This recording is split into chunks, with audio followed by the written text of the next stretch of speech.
shall make sure with your support that that which is happening does not continue to happen, because it's actually criminal to teach somebody to become something and when he finishes you can't teach him. So we'll clean it up and ensure that only people who are eligible to be teachers.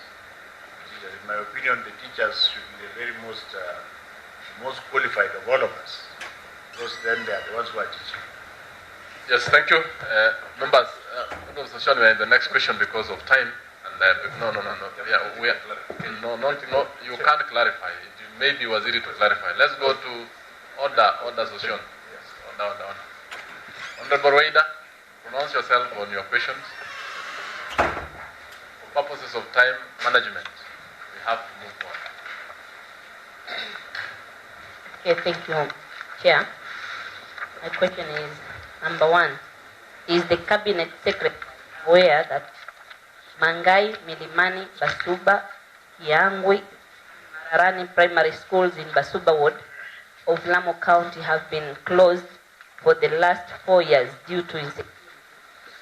And as a result, most of the former pupils have flocked to Kiunga ward, leading to overcrowded classrooms that are now straining under scarce resources.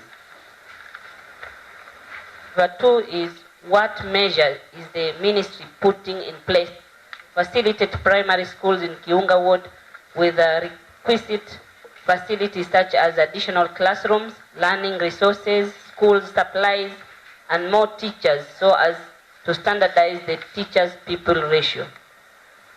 And the third one is, what short and long-term plan is the government pursuing with regard to access to education for all children in Basuba ward? Thank you, Waziri. Thank you, Mr. Chairman. Yes, I'm aware that Mangai, Milimani, Basuba, Kiangwi, and Mararani primary schools in Basuba, ward of Lamu County, have been closed for the last 4 years due to insecurity. Number two, the ministry has distributed part of the instructional materials and learning resources meant for the closed schools in Basuba ward to schools in Kiunga ward. Chairman, the teachers from those schools were redistributed to schools in Lamu East, including Kiunga ward. Once the schools reopen, they will be considered for government grants to improve the infrastructure. Chairman, on number three, for the short-term plans, government has redistributed the instructional materials and learning resources meant for the closed schools in Basuba or to schools in Kiunga. This includes even distribution of teachers. Preparations are underway to hold general stakeholders meeting in September 2019 to chart a way forward on the long-term plan for all the children in Basuba ward and other affected areas. As earlier mentioned, once the schools reopen, it will be considered in improving the infrastructure to enable more children access education. But let me just add that by Madam MP and Chair, the issue of security, we better have the children alive first. So I think the government is doing everything possible to sanitize and ensure that the area is secure enough in order for the children to learn in a safe environment. I can assure you that I'm aware that the government is doing quite a lot about that because of the infiltration of the Al-Shabaab. Thank you, Waziri. But for purposes of moving forward, I would request that we be very brief so that I think at most we'll be through with most our session at 12. Because of other commitments ahead of us. So I'll give Honorable Waida to ventilate on it. Well, that issue in security. It's a very sensitive issue, not only in Lamu, it's also in parts of northeastern, parts of Kerio Valley. This is not a new thing in this country. And our students across actually need to be attended to, especially on insecurity. Honorable Waida. The Chair. Mwanzo nataka nieleze kidogo. Waziri na watu bado wanaishi. Hao wanafunzi bado wanaishi Basuba Ward. Ni walimu ndio hawataki kwenda. Wanakuja tu Kiunga Ward kusoma, lakini sio kwamba wanafunzi hawaishi Kiunga. Wanakuja tu kusoma na kurudi. Kwa hivyo mambo ya kusema wanafunzi wawe safe, wao wako vizuri zaidi wakiwa kwao nyumbani. Kwa hivyo ni walimu hakuna, wao wanaenda kuwasomesha, wakifunga wanarudi kwao Basuba Ward. So swali langu ni kwa muda gani? Manake sasa ni miaka 4. Ndio ofisa can you correct that? Fanya. Gine.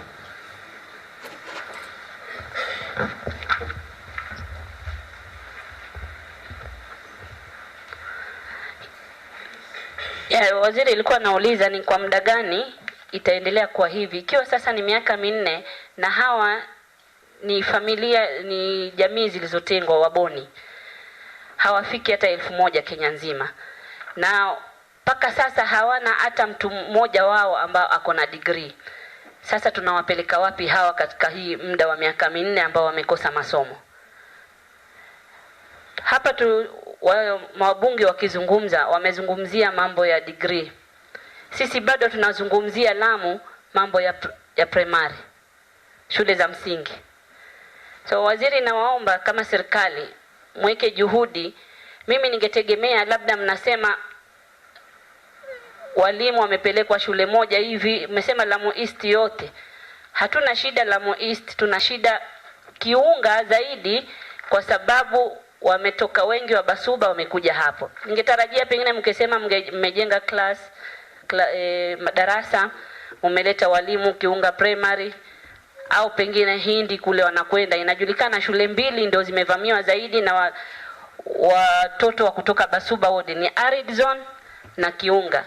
Tafadhali waziri, watoto wanaumia huko, tupeni njia mnachukua short term na long term. Asante. Thank you so much. Any other questions? We relate on this.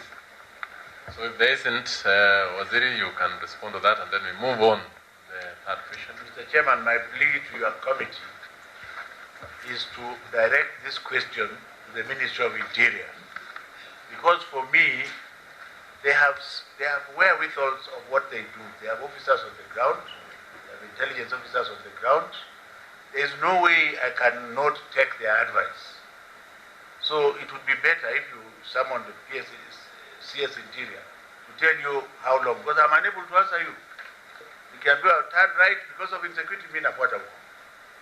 But Waziri, let me interject. And yes. What the Honorable Member just said, people live in Basuba, but they have no problem. They are just going to, which one is it? Kiunga. So if they are living there, that means there is security. So why are you not giving teachers? No, I can't tell you that there is security. I will be assured of security by the minister in charge of internal security. That one, let us be very, very clear. I will not take responsibility that is beyond me. When they take me there, then I will decide to go there in an armored car and check for myself. Because me, I don't believe anybody. I go and do a physical audit. So you are actually being slightly unfair to me by asking me to give an answer that I cannot perform. I cannot talk about security of an area. There is a ministry in charge of that security. Chair. Yes, Honorable Roida. Yes. Can you clarify some of the issues? Question ya kwanza ilikuwa inasema hivyo. Ya pili imesema plans zile ambazo mnafanya sahihi. Sasa security sawa, lakini unaweza kuzungumza na waziri mwenzako, mambo ya security imekuwa muda mrefu hiyo. Lakini question ya pili, swali la pili ni mnafanya nini? Sasa ikiwa inaendelea kwa miaka 4, sasa wanafunzi waendelee kupata shida. Angefanya kitu hapo kwa Kiunga Ward. Hakuna kitu inafanya waziri paka sasa. Yes, overcrowded classes, Waziri. That is actually your docket. Chairman, I need your protection. I come here to ventilate on matters that are directly related to my function. Now, I'm being crucified for a function that is beyond me, because the issue here is insecurity, and I'm unable to ventilate. Waziri, read the question too. It is squarely on your door. What measures is the ministry putting in place to facilitate primary schools in Kiunga Ward with requisite facilities such as additional classrooms, learning resources, school supplies, more teachers, as to standardize teachers-pupil ratio? Surely, that one is squarely on your door. Mr. Chairman, I want to tell you this. There are 30 counties. There are 30 counties that have benefited in massive funding from SECI. Lamu County is one of them. And the area that she's talking about is one of them. If I had been asked this question earlier, I should have brought the figures, the schools, and the amounts that are being used in Lamu County. That's okay, yes. Dr. Pamela? Thank you, Chair, and Waziri, and my colleague, Honorable Waraida. I think from where we sit, the real solution to this problem, as you have pointed out, lies with the two ministers. Because one, I'm not defending Waziri, but I think I understand. When the security instruments are saying this area is still insecure, the truth is he cannot authorize the children to go to these schools. But meanwhile, I also hear the cry of Honorable here, because 4 years along the line, it is actually very long. But I'm also happy that Waziri has just said that there is a stakeholders meeting in September. So my plea to all of us would be, let us fast track this meeting and engage also the Ministry of Security and Interior, so that either these kids are taken back to their home schools, or, as the Waziri says, whoever is holding the resources that should have been used to expand facilities in Kiunga Ward schools where these children are at the moment should be held accountable. We are in the era of transparency, and we must bring whoever is holding those resources to book. Thank you. Thank you, Honorable Sossion. Chairman, I wish to correct the Cabinet Secretary. In terms of security of schools, you really cannot abdicate as a Cabinet Secretary. Kenya is a signatory to the International Commitment on Safe Schools through the Ministry of Education. And this is a global declaration. And therefore, in Kenya, we've always talked from government that you are delivering together as one. Even in terms of security of schools, it really cannot be a duty that you can abdicate purely to the Ministry of Interior. As the Cabinet Secretary of Education, you must take central concern. And of course, in terms of intergovernmental agencies, work with the Interior docket. So really, this one you can't run away from. And it remains squarely as a responsibility still in your docket. Mr. Chairman, I want to be on record to be completely at variance with the opinions of Honorable Sossion. First of all, let it be known that for the general security of schools, the general ones, mtoto amechoma nyumba hapa, that one I'm taking is mine. But where it is an operational area, and where the Ministry of Interior has decided that it is an operational area, don't take me there. I shall not go there, Mr. Sossion. Don't take me there. I will not go there.